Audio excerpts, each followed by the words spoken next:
No matter who you are, there's definitely something for everyone in tonight's event. And I think we can't say it better than welcome, come fly with us.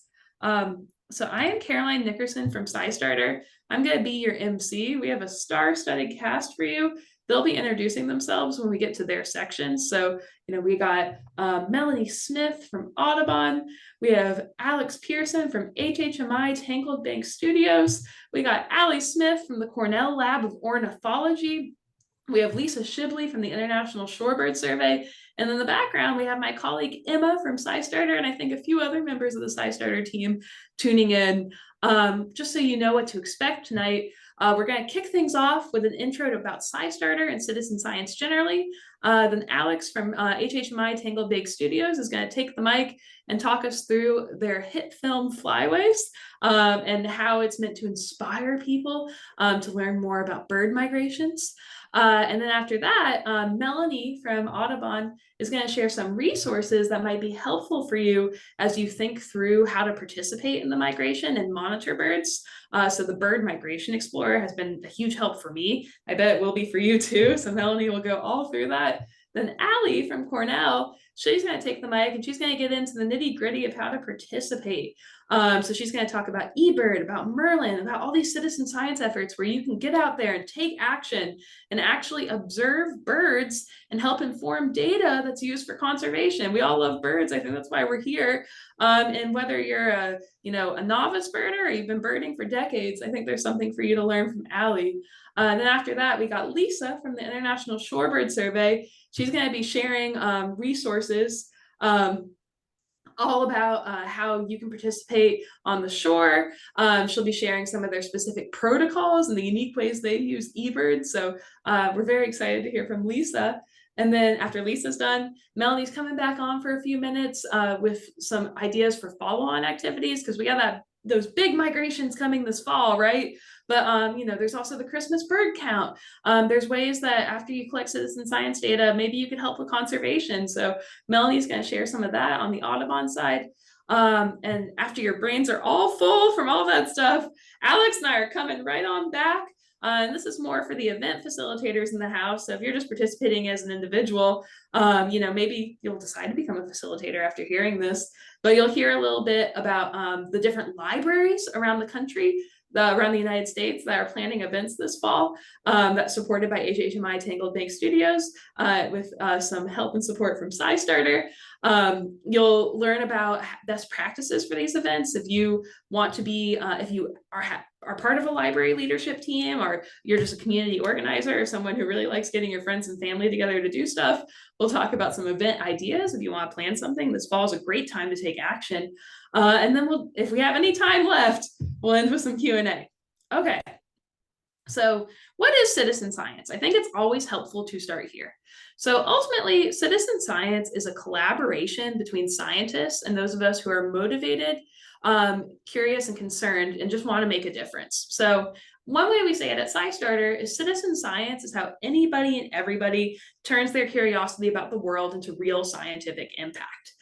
This is often by collecting or analyzing data, and data is just information, collecting or analyzing that data for ongoing research projects. And it can be really simple. You can be taking pictures of plants and animals to monitor their populations for researchers.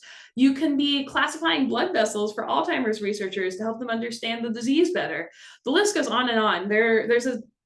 For every science there's a citizen science project, a way you can be involved no matter what your background is or where you are in the world. And when you want to discover all these different types of citizen science projects, you go to SciStarter. SciStarter is the world's largest citizen science resource. We connect millions of people to thousands of projects. Researchers add their projects to SciStarter when they're seeking volunteers. Awesome people like yourselves come to SciStarter when you're trying to make an impact. SciStarter is that bridge, that connector. And because of our role in the citizen science space, we're so delighted to have programs like the Flyways program that help build and give people resources to make their citizen science experience go even further and make even more of a difference on their journey of discovery. So I mentioned that Flyways program. It's something I've been so delighted to be involved with. And this is inspired by a particular film. So here I'm going to pass the mic to my colleague Alex from HHMI Tangled Bank Studios to introduce herself, talk a bit about the film and why we want to do this whole citizen science project that is inspired by this foundational film. So Alex, over to you. Thank you so much, Caroline, and thanks so much to everyone who's tuning in. It's a real treat to share this film and this program with you all. So Flyways is a documentary film that premiered on PBS Nature earlier this year. I was co-produced by our film studio, HHMI Tangled Bank Studios. We're part of the Howard Hughes Medical Institute, and as part of our educational mission, we work with leading scientists and storytellers to ensure that our films are credible and compelling. And Flyways is a really great example of what that looks like.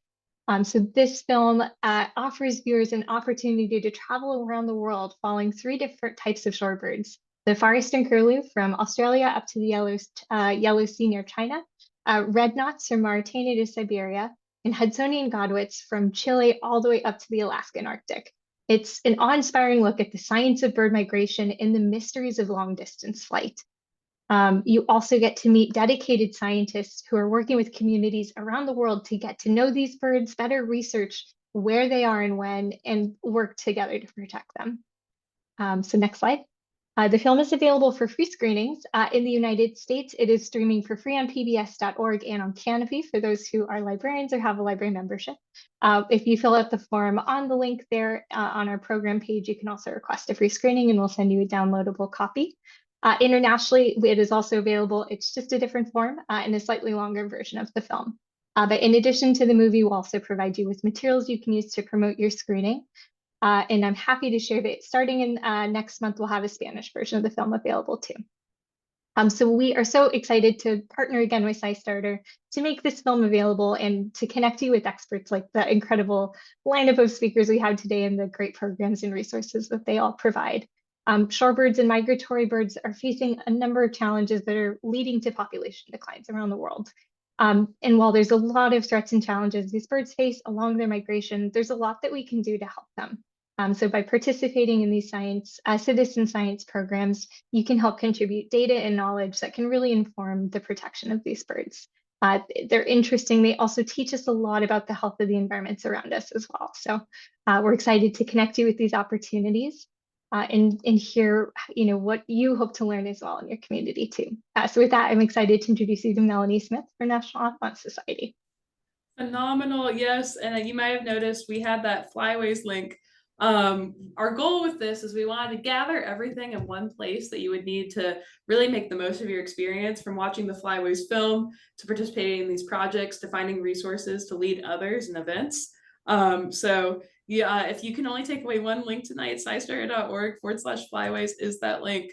Thank you, Alex, for that inspiring introduction. But yes, Melanie, over to you to introduce yourself and talk us through some resources to really make the most of this migration. Hi, everybody. So Melanie Smith, I am the Director of Digital Science and Data Products for Audubon, and I'm here to talk to you about the Bird Migration Explorer. This is a free online tool. It lets you explore the migration journeys that birds make throughout the year and the challenges that they face along the way.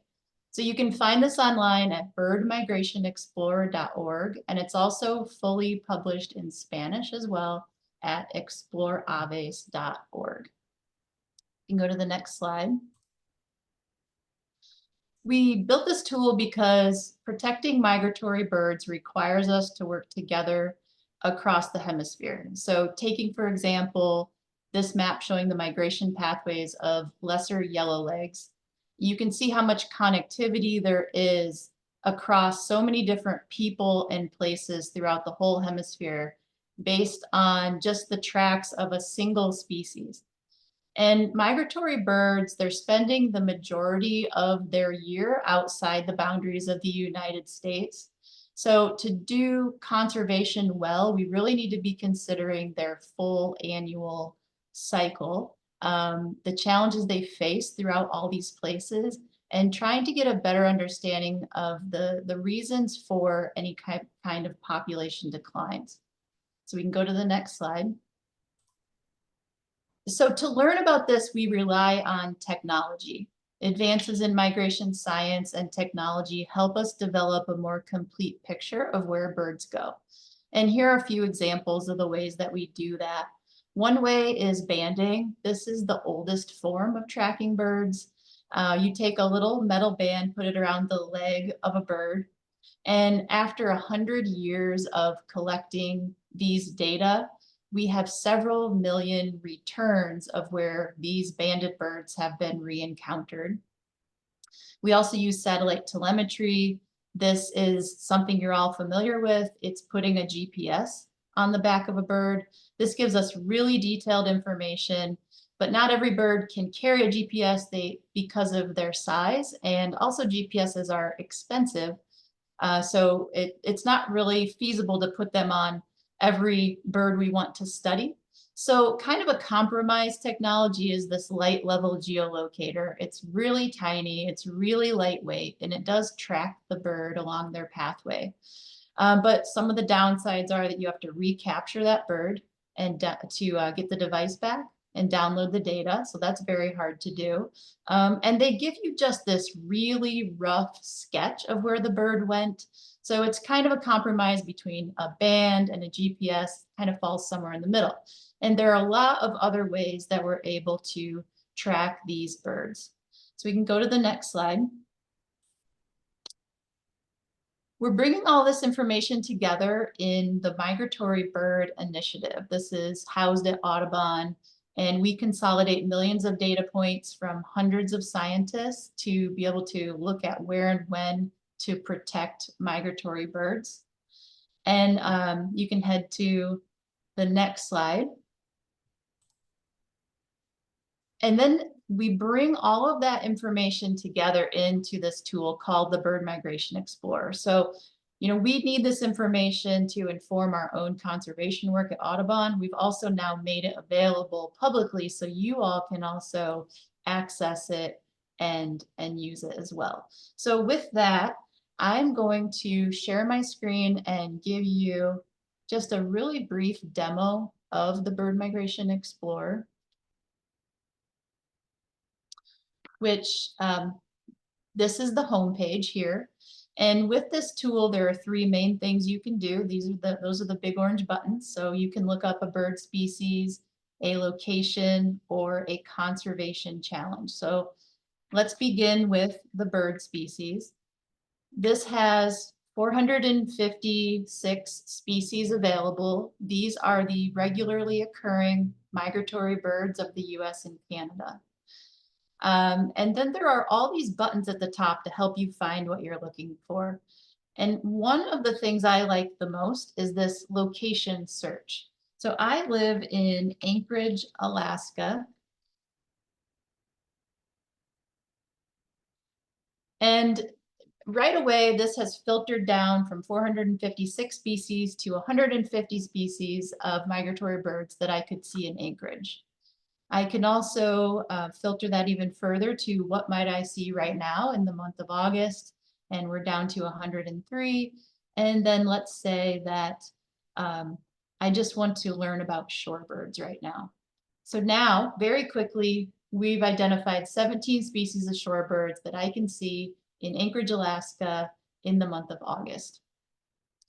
One of those is the Hudsonian Godwit, which was featured in the Flyways film. This is a bird that I get to see right here at home, and they're making these really incredible journeys between Alaska's Arctic and Chiloé Island in the country of Chile. So with this tool, you're seeing the tracking data with the eBird data that Allie's going to talk about here in a minute, genetic information, all sorts of information pulled together in one place to give us that complete full annual picture.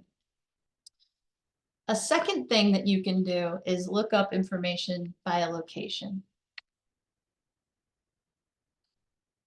So let's just say I lived in Madison, Wisconsin. This is drawing a map for me of all of the places that Madison, Wisconsin's birds travel throughout the hemisphere. It's based on the available data from banding and GPS and genetic studies and so on. and putting it all on one map. So what we have here are connections for about 15,000 individual birds from 124 species. I can further explore the map and let's see what, which of my birds go to the Alaskan Arctic. That's a greater white-fronted goose and tundra swan that have been tracked going there. I can see which of my birds head down here to Argentina. And that's really where my shorebirds are going: American golden plovers, Hudsonian Godwits, and lesser yellowlegs. So this tool, it's really helpful for learning about birds, and there's a lot here for teaching others about birds. It's a great way to plan a bird walk or plan a presentation. It really, for me, what it does is it helps make that outdoor birding experience that much more rich, because I have an appreciation for where these birds came from, where they're going, these long journeys that they make, and just how incredible it is that they've passed through all these countries, gotten their little passport stamps all along the way, and now they're sitting here in front of me. I just feel like there's a lot here to help make that outdoor experience even more rich and fulfilling. So with that, I will pass it on to the next speaker. I love that, Melanie. And you all might have gotten an idea of the flow we're kind of going for here, right? So you heard from me about SciStarter. So let's say you get started with citizen science at SciStarter, then you head over to the SciStarter.org/Flyways page. You watch the Flyways film, you get all inspired. Then the Bird Migration Explorer is linked on the Flyways page. You use that, you prep yourself, you figure out what's on deck for your local migration. Maybe you're a library staff member, so you're looking at this to help prep your community. And then you say, okay, I'm ready to participate in eBird and Merlin. And Allie's going to introduce herself and explain exactly how to do that. Awesome. Thank you so much. Yeah, my name is Allie Smith, and I'm speaking today from Ithaca, New York, where I work at the Cornell Lab of Ornithology. And the Flyways film and this bigger topic of citizen science is really particularly exciting to me and everyone else here at the Cornell Lab, because citizen science powers so much of the work that we do here, both here in New York and then around the world, working with partner organizations to better understand bird populations, migration, and how we can best conserve birds. And today I wanted to share with all of you watching how all of you at home can contribute to our understanding of birds, no matter where in the world you are, and also share a couple other resources we have available to help you learn about the birds that are just in your own neighborhoods. If you go to the next slide.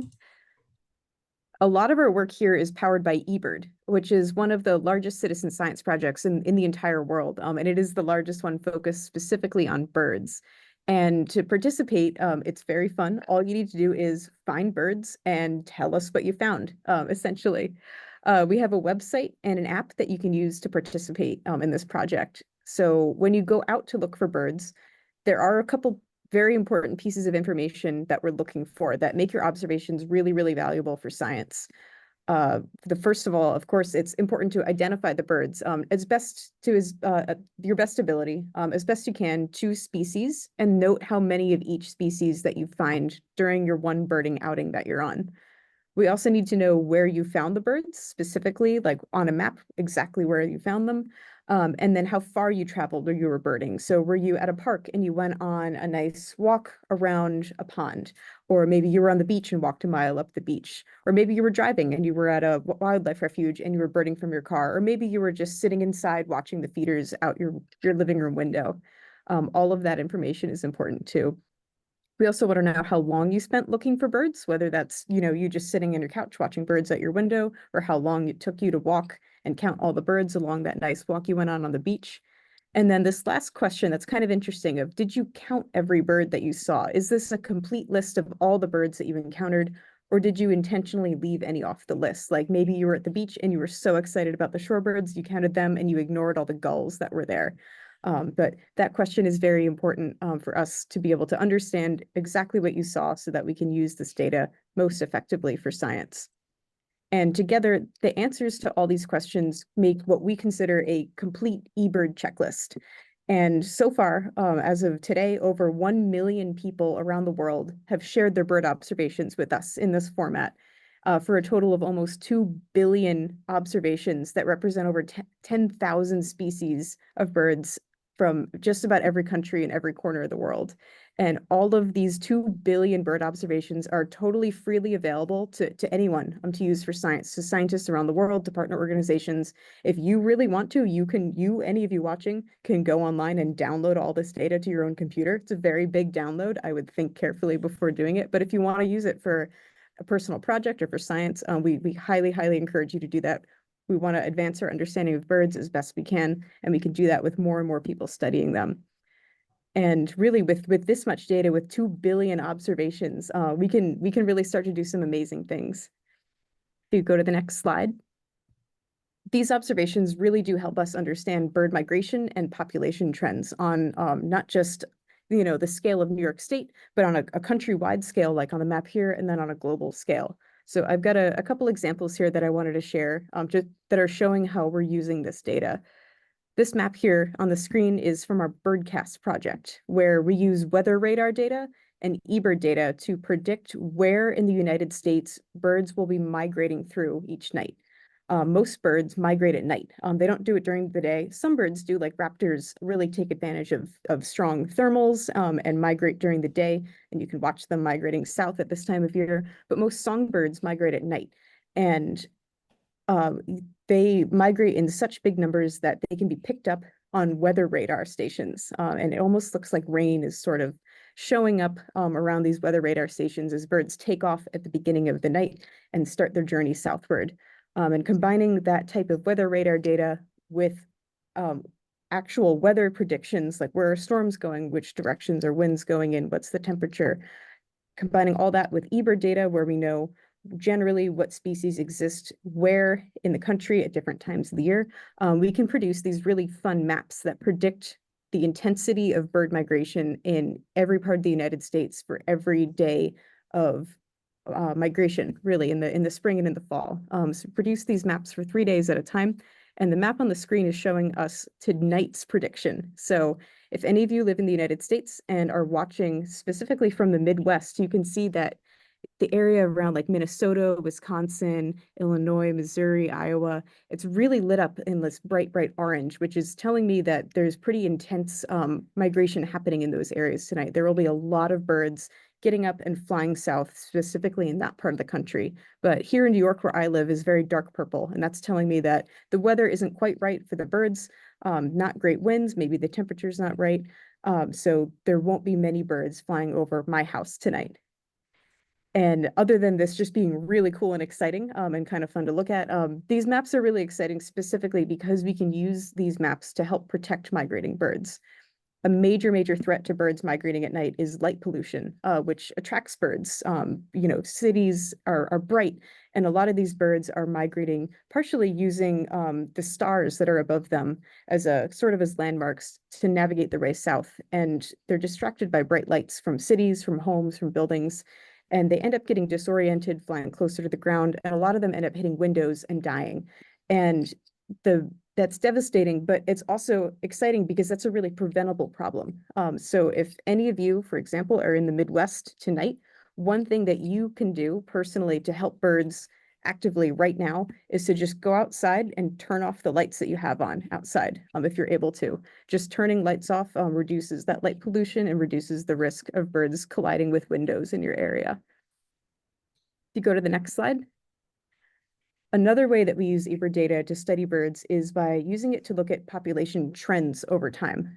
So eBirds existed for over 15 years now. We've got over 15 years of data from all around the world, which is allowing us to look at, like, have bird populations increased or decreased over time on a species level across the bird's entire range for wherever we have enough data for. So this map here is showing population trends for the great blue heron, which is a pretty familiar bird for a lot of people in the United States and Canada. I feel like pretty much any wetland I go to around here in New York, at least, I could probably pretty reliably find at least one heron hanging out somewhere. So relatively common bird. But if you look at this map here, this is, it's not a happy map. This map has a lot of red on it. And overall, this is showing that over 10 years, from 2012 to 2022, the overall population of great blue herons has declined by over 10% in the range that's shown on the map here. And that's kind of heartbreaking that this is a really common bird and it is in decline. And these maps can be challenging to look at because so many of them show red like this, show that birds are in decline. But because we have so much data, we're able to make these really beautifully precise maps that show us exactly where birds need our help the most. So we can use these maps to, if there's a species that we're really interested in conserving, like the great blue heron, for example, if you wanted to help out great blue herons, you could look at this map and say, oh, wow, the Mississippi flyway right along the Mississippi River is really, really red. And if I want to help great blue herons, I should try to protect this watershed to make sure there's enough habitat for these herons to survive. So kind of a sad map to look at, but an encouraging thing in that we now know how to better target bird conservation to very, very specific places. On the next slide. Another really fun example here, a happy map. I wanted to show a happy one, is these tools can be used by land managers to really assess how their conservation strategies are working. So this is a map of the range of the greater sage grouse, a beautiful bird that lives in the Western United States. And over the last 10 years or so, different management strategies have been put in place in different parts of the range.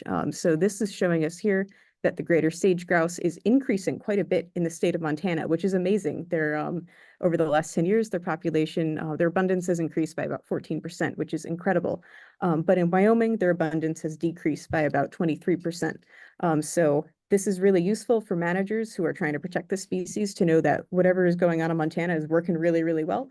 And maybe those strategies could be used in Wyoming instead to try to protect this bird across its whole range. So these tools that I just showed you are powered by eBird, which is powered by citizen scientists like all of you watching right now. And to contribute to eBird, you need to know how to identify birds. And we know that birding is really hard. It's really hard to get started. There's over 10,000 species in the world. And here, just in New York, where I am, there's a couple hundred different species I could find at different times of the year. A lot of them look the same. A lot of them sound the same. A lot of them are just hard to find. And if you're new to birding, it can be really challenging to get started. So we want to do our best to make learning about birds as accessible as possible to anyone in the world. And we do that through one of our apps called Merlin, which is totally free. It's available in 19 different languages, and it's a field guide to every bird in every part of the world.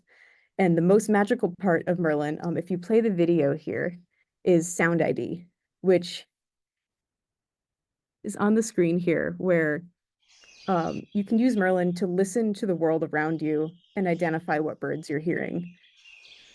This is an example here of a beautiful sound recording of a forest in South Carolina that we're playing, and Merlin is just identifying the different birds that are singing as it hears them, looking at that spectrogram on the top and picking out of that spectrogram the different unique shapes that each bird is making and identifying them based on that using machine learning and ultimately powered by eBird. All of the sound recordings that were used to train Merlin here were all submitted by citizen scientists like all of you who submitted sound recordings to eBird that enabled us to build this incredible tool that's just a really fun and engaging way to start to learn about the birds in your own neighborhood. So Merlin is the place that we really recommend starting if you're new to birding or if you are introducing somebody to birds for the first time. It's simple, it's pretty easy to use. It can kind of guide your way through learning how to identify birds, help you figure out what's living in your neighborhood. And it's also just really, really fun. On the next slide. The last thing that I want to leave you with here is one big event that we've got coming up. Every fall, we celebrate birds on one big day called October Big Day, where we really try to get as many people around the world as possible out to look for and celebrate birds. So I encourage all of you watching here today to get outside on October 12th with your eBird or your Merlin app, submit some observations, and help us learn even more about bird migration and bird populations. And with that, I am going to pass it off to the next speaker. Thank you.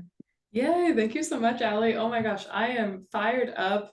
I love eBird and Merlin. I love that Merlin helps even novice birders like me get it out there and learn more about the birds in my community. So yes, now Lisa is going to present to us the International Shorebird Survey, which is a unique way to participate. You know, shorebirds are the star of the Flyways film. I have some Far Eastern Curlews behind me on my Zoom background. And Lisa's going to talk all about a unique project that uses eBird in a really cool way. So Lisa, over to you. Hello, my name is Lisa Shibley, and I work for Manomet Conservation Sciences. I'm located here in Manomet, Massachusetts, and we are a bird conservation organization. We started out as a banding lab in the 60s, and we expanded to a shorebird program in the 70s. And we've been I am also a huge fan of eBird, and when I'm going to switch to the next slide. So I'm excited to connect with the folks with the Flyways movie, because they show so much how inspirational the shorebirds are. And that inspiration was the foundation of the International Shorebird Survey. So Brian Harrington in the 70s, he as a shorebird scientist, and he was most interested in the migratory shorebirds. Those shorebirds that they nest in the Arctic, they winter in, say, the mangroves of South America, and they pass through North America for a short time through the spring and the fall. Exactly as Melanie was talking about how the Audubon tools are capturing that. But back in the 70s, we didn't have those tools. And it was very difficult to send scientists up to the Arctic. There weren't a large number of scientists in those mangrove swamps in South America. So Brian's idea was citizen science. He thought that if he spread the word to shorebird enthusiasts across the Western Hemisphere, he could find folks who would send him shorebird data. And one of the reasons why that works so well is because shorebirds inspire us. There's something amazing about shorebirds. Their migration, the fact that they use the spaces that we love, the beaches, the wetlands. And he knew that birders loved their local patches, and they visit them repeatedly. So he came up with the idea of a citizen science survey that would have birders visiting their patches several times during migration, counting their shorebirds, and sending him the data. And on my slide, you can see one of those original checklists. I have a whole room that is filled from corner to corner with file cabinets of these original checklists. He started in 1974. By the end of the 70s, he had hundreds of folks sending him data, because these shorebirds, they inspire passion from folks. And in 2006, Brian Manomet partnered with eBird to make the transition so that we didn't have to worry about all of this paper anymore. So the ISS is now collected through eBird. And it's interesting, it was very interesting listening to Melanie and Ali talk about the citizen science collecting the data, because they're talking about very broad strokes and very important strokes. And the ISS is a little bit more narrow. We have a specific protocol where we ask our volunteers to send us the exact same survey over and over again. And we ask them to send us data from multiple years if they can, visiting their site in the same way each time. And because of that, because the shorebird survey started in 1974, we're able to look at some really long and important trends having to do with shorebird populations, and also where do they go, what kind of habitats do they use. And a lot of this information is shared with some of the scientists that are actually in the Flyways documentary. It's very exciting. On the slide, you can see a map of all of our shorebird sites. This is actually a little bit outdated. We have a significant number of more sites in South America. So this is truly a hemispheric wide effort. So let's go ahead and switch slides. So when we collect our data, we collect it through eBird, and then we our database, the ISS database, can be used by any scientist, even local folks, again, can download our data just like on eBird. The two biggest uses recently of our data are two papers. The first one was published in 2019, and y'all might have heard of it, the 3 Billion Birds campaign. And that was Cornell and also the American Bird Conservation and National Audubon as well. And ISS was necessary for that paper because that campaign was based on data mostly from Christmas bird counts and breeding bird surveys. But again, these 20 migrating shorebirds, they actually aren't effectively counted by the breeding bird surveys or the Christmas bird counts. So they needed ISS to create calculate the trends for those 20 migrating shorebirds. And then the second one was more recently in 2023. Paul Smith, who is also an author of the 3 Billion Birds campaign, created a shorebird only paper. And unfortunately, as Ali said, it's not a happy graph. You can't really, it's hard to read on the screen, but I can just say that everything in gray is not doing that great. But again, with this data, we can understand which species we need to target the most, and also which species are doing okay. There's so much effort now to conserve these shorebirds, and some of these efforts are working, and we can look at species where the species are doing well and figure out, well, why are they doing well? What can we replicate? And so if you are interested in becoming a contributor to ISS, we can pop over to the next slide. So anybody that is interested in the shorebirds where they are can contribute to ISS. It's not, we're not looking for only people who live like in some of the big shorebird areas. Anywhere that their shorebirds pass through, those folks can send us shorebird data. In fact, there have been studies that show a collection of smaller shorebird sites gives us just as valuable data as 1 or 2 larger shorebird sites. And we find that we want folks to adopt the places that they love, that they know that shorebirds pass through. It's better to have someone go to count shorebirds at a place that they go normally, a beach or a wetlands that they love to visit, whether they're a birder or not.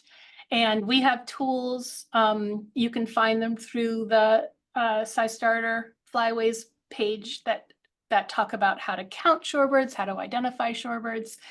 And the whole point of the ISS is that we've matched the method of ISS to how birders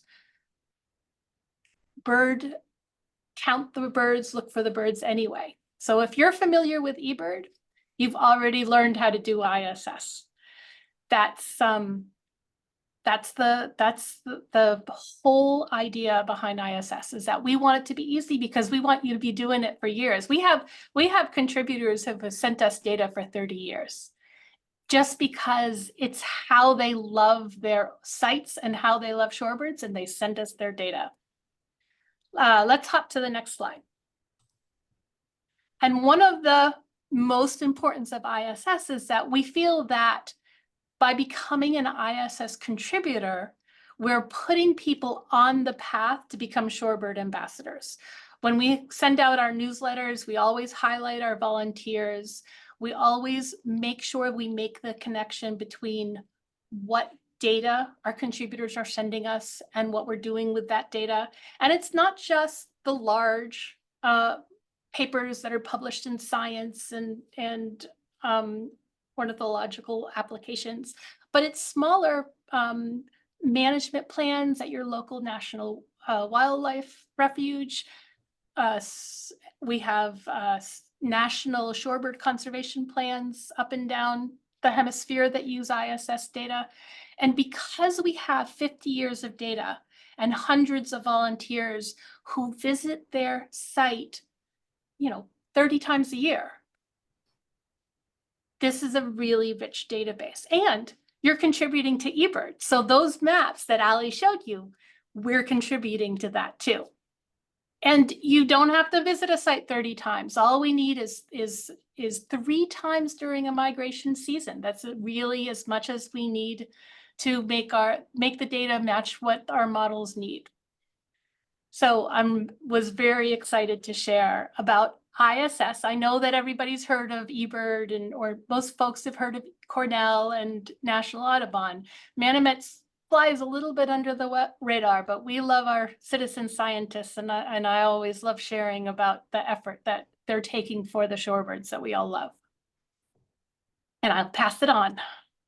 Ooh, oh my gosh, I'm so inspired. That was beautiful, Lisa. And I love seeing your volunteers at the end. It's so cool too how you've changed as technology has changed, the paper surveys to using eBird now.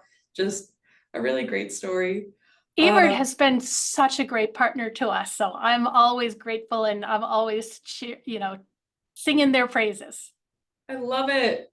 Yay! Okay, so you all got in the flow so far, right? You go to SciStarter, you learn about citizen science, you go to that SciStarter.org/Flyways page, discover the film, get inspired, use the Bird Migration Explorer to learn what's on deck for your community. You participate in eBird and Merlin.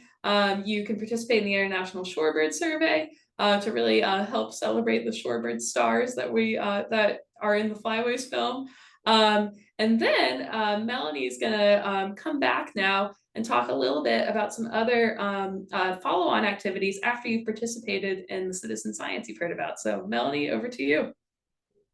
Okay, hello again.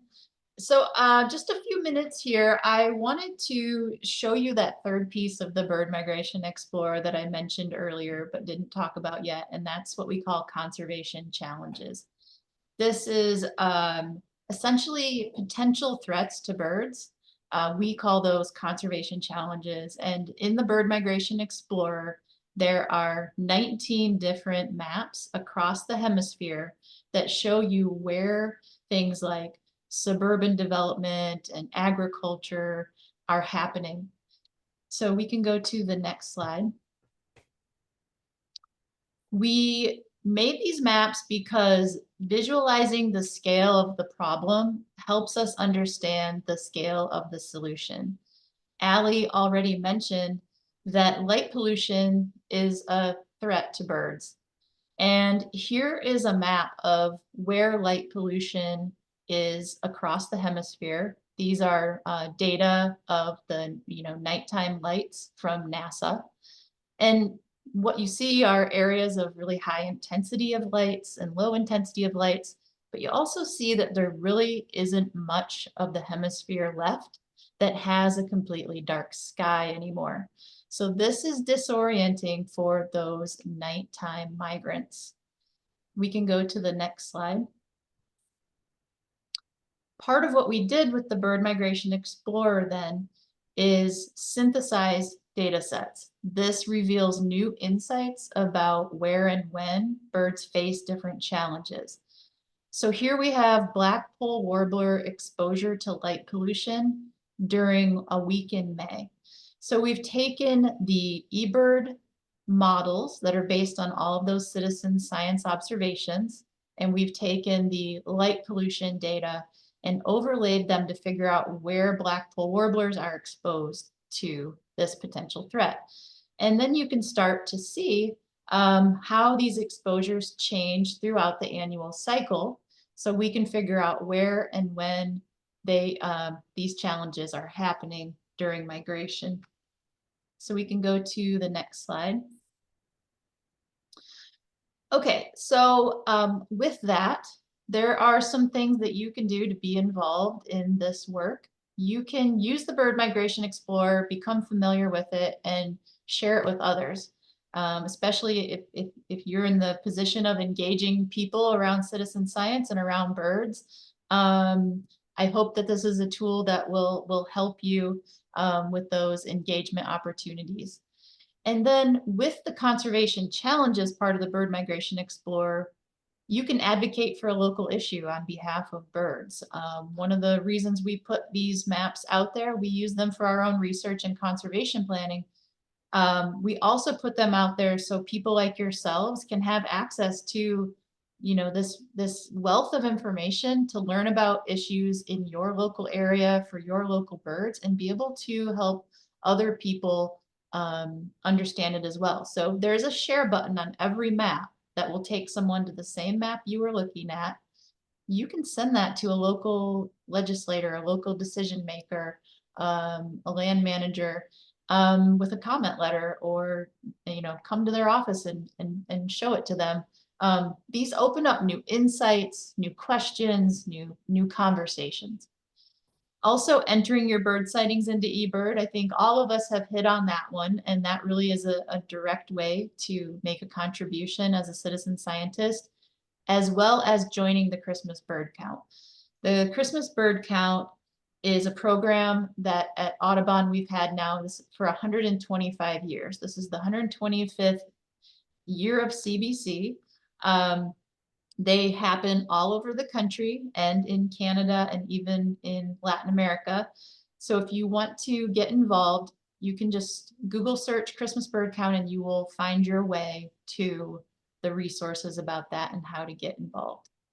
And then finally, joining your local Audubon chapter. There are about 500 chapters of Audubon. So there is certainly one near you. And if you're not already involved in that chapter, that's a great way to get involved in birding events or in local conservation activities. So that's also out there, Audubon near you, if you want to find that as well. So that's it for me. I'll pass it back. Yay, awesome. Thank you, Melanie. I will take us home today with my colleague, Alex. So this is so thrilling. You might be inspired by Melanie now to, after you join your local Audubon chapter and you're planning these events, you can add them to SciStarter. And if you use the Flyways tag, they actually will show up on that SciStarter.org/Flyways page. I know we got a lot of event facilitators in the audience tonight. We got library staff planning events. We got nonprofit professionals planning events, just individuals planning events to get their friends and family involved. And we want to make it easy for you. And we have resources for you on the SciStarter.org/Flyways page. If you're looking for a reason to celebrate, well, International Shorebird, Global Shorebird Day, World Shorebird Day. Anyway, it's more than one country. It's all of them. You can get involved and you can participate in eBird and Merlin in the International Shorebird Survey and monitor the birds around you September 7th. Apply what you learned this evening and celebrate on September 7th. No matter where you are, monitor some birds. And we've been really pushing, we want you to use these resources to get others involved. And we think library staff are an especially great fit for this. So this is a picture of the recipe card for an event that you can find on SciStarter.org/Flyways. These are just some ideas. You know your community best. It's not one size fits all. But if we were going to recommend how you could participate, we would, maybe use some of SciStarter's Intro to Citizen Science resources, maybe have your participants come to the local library and make SciStarter accounts in one of the meeting rooms, and then you could screen Flyways, and Alex will explain more about that in a second. And after you have everybody screen Flyways, maybe you invite a local guest speaker from the Audubon chapter. Our maybe you go through some of the other projects like Globe at Night, which is also featured on the Flyways page, where you can monitor light pollution. It's a great companion project to eBird and Merlin. Or maybe iNaturalist, which is a project where you can study, biodiversity, like the other species that birds depend on, right? The environment that supports birds. You can study that with iNaturalist. And both of these have library kits that you can find on the SciStarter.org/Flyways page. So maybe you screen the film, have people participate in a project, maybe have them check out the kits that you create. And you can also do these projects without a kit. The kit is just a helpful resource. And then you might have everybody come back after a bird walk, right? You talk about what you saw, you submit the data, and then you can find another project on SciStarter and move people into kind of an ecosystem of citizen science. But on the subject of the Flyway screening, I wanted to pass the mic to Alex to review that again and share any tips and tricks as people do this. Yeah, of course. We've included an event host guide that sort of walks you through step by step for how to plan a screening. But like we said, the film is available to screen for free. We just have a short form to fill out before. And we hope you couple it with some of the resources that you heard about today. It's never been easier to learn about birds, using tools like the Bird Migration Explorer and the Merlin app, and get involved through platforms like eBird, the ISS, and with the light pollution measuring project too. So we hope you make the film customized to a way that makes sense to your audience, is localized, let them know which of the birds come through your area, if any. And we hope that this serves your community well. Yay! All right, let's keep it moving. And if you are with a library, shameless plug, I know we have too many libraries here not to mention the library network. Or let's say you're in a community and you want to, get your local library involved. SciStarter has a library network. It's scistarter.org/library-network. If you want to see if your library is participating, you can go to that library network and look at the participating libraries. If you are a library staff member, you could go ahead and add your library. I mentioned the Globe at Night kit. Globe at Night is a project where you can measure light pollution, either just with your eyes by reporting how many stars in a featured constellation you're able to see, or with special tools like the Sky Quality Meter that helps you level up your participation. And if you are a library staff member, you could use SciStarter's kit building guides and create a kit and circulate it, and maybe include an insert about the Flyways film so you can have that holistic experience there. And you can find that resource on scistarter.org/Flyways.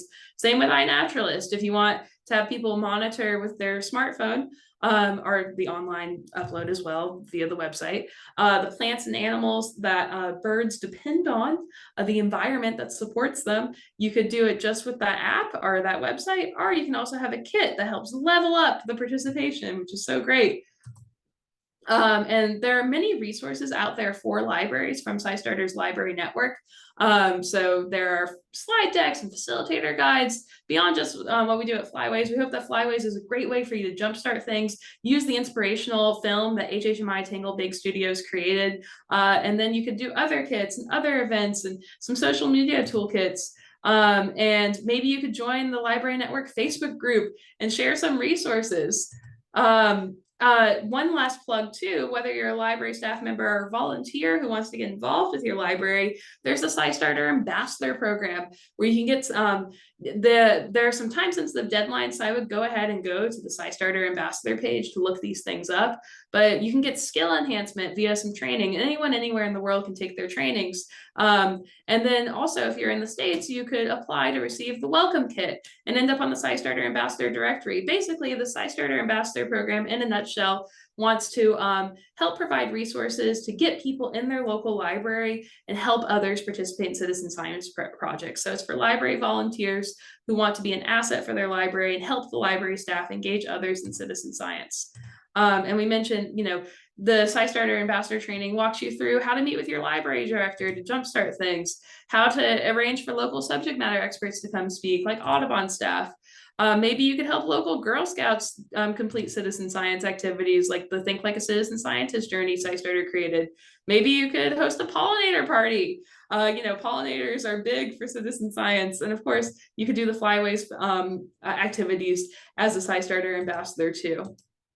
So SciStarter.org/ambassadors apply for those who are interested. You create that SciStarter account. you have access to the tutorials, and you can do the tutorials if you're not in the States. Those are global. And then if you want the special ambassador welcome kit and other resources, if you want to be applied to be considered for those, you got to be 18 years old and based in the States, at least 18 years old.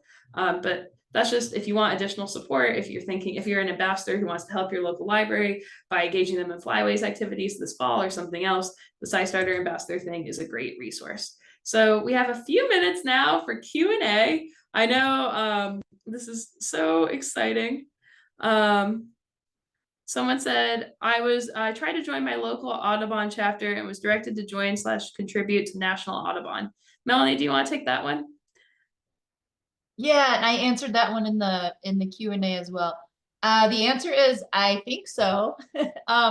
So I would just contact your local chapter and make sure you're on their contact list so you'll know about their news and events. That'd be the best way to make sure. I love that. And I have a question. I think all of you could answer this one. I think it's a good kind of summary question. So let's say I'm a novice birder. I've never really birded before, and I'm really scared about getting started. I know Merlin exists, but like, I don't know, I'm still just worried about messing up the data and doing something wrong and not interpreting the bird calls correctly. Maybe Allie, you could start this one off. What advice do you have to the novice birders? Yeah, I think birding is always easier and more fun with a friend. So whether that's finding your local nature center, your local Audubon chapter, your local wildlife conservancy, and like signing up for a birding walk, or just going out with a friend. Maybe your friend also doesn't know a thing about birds and you can puzzle over Merlin together. But yeah, going out with a friend always makes it more approachable and more fun. Maybe you could make your friend come to the local library with you and you could get others involved too. I love it.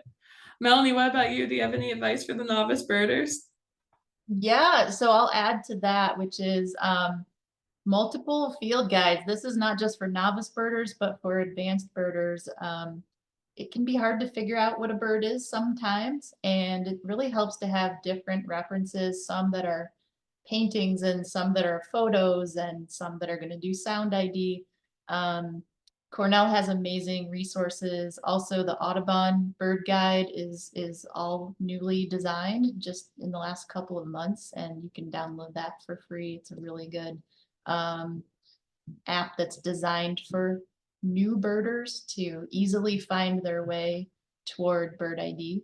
And using all of those together is a really good way to go if you don't have a friend that can come with you and tell you what you're seeing. I love it. And then Lisa, last but not least, any advice for the novice birders out there? Well, I absolutely agree. It's always more fun to bird with friends. And in addition to the Audubon chapters, there's also often bird walks at local conservation organizations. I know that Manomet in Massachusetts, we host our Friday walks all the time on our property, but national parks often have bird walks, and national wildlife refuges. There's lots of conservation organizations around, and they often will have not just bird walks, but nature walks and tide pooling and all kinds of amazing stuff. There's folks out there that want to introduce people to the world of nature around them, and it's just a matter of finding them. I love that. I think that's the perfect segue. So we've talked so much about the SciStarter.org/flyways page. So I wanted to give you a quick tour so you can find out where to watch the film for free up here. Since this webinar is ending, we're going to change this to the recording shortly. You can watch the trailer. You can find eBird. You can find Merlin. You can find the International Shorebird Survey. You can find Globe at Night to monitor light pollution. You can find iNaturalist to monitor the environment that the birds depend on. You can host a screening. You got that recipe card if you want to plan an event, if you're a library staff member, or just a really eager person to plan an event. Screening toolkit, promo toolkit, event toolkits. You got the build a kit guides. You got social media toolkits. You got a press release template. We created this actually with some of the libraries that HHMI, Tangled Bank Studios, is supporting with grants, and that SciStarter is helping with as well. So, you know, if you end up creating a really cool resource that should go up here, let us know. We'll pop it up. We got the Center Lab, which is featured in the Flyways film, Birdcast, Bird Migration Explorer, which Melanie told us about. Even more resources are coming up here shortly. I was working on some this morning. But the most exciting one that we recently added is as more and more libraries are adding their events and using the Flyways tag as they add their events to SciStarter, we have the upcoming events here, which is so exciting. So you can add your events just by going to scistarter.org/add, whether you're doing a bird walk as an individual or a library staff member, whatever capacity, you can just add it. And then you put all the simple info, and then others are going to get involved in your event. And of course, if you get lost at any point or you're like, oh, what's going on? Just go back to scistarter.org/flyways. So that puts us right at time. I wanted to give Alex Pearson from HHMI Tangled Bank Studios the last word, because this wouldn't have happened without her. Alex, any parting words of wisdom to share? I just want to thank you all for participating. As you heard from these incredible experts, you are joining a legacy and a global movement of folks who are coming together to research and protect birds. And you are just all so welcome, and really appreciate the work you're going to do to get your communities inspired. We hope this fall program really inspires you to continue engaging annually as well and participating with these great programs and using the great tools you heard about today. And it's great to count every bird you have received, but I hope you all take a beat to enjoy some slow birding too. The quiet dramas of the bird world are just fascinating, and they are so fun to just observe and get to know each and every one that you find too. So I hope you all find a lot of joy in the program, as well as meaning in contributing to local conservation too. So thank you. Oh, that's beautiful. Thank you, Alex. And thank you to all of our speakers. Have a good night. And thanks for Emma for all the tech support. Have a good night, everybody. Bye.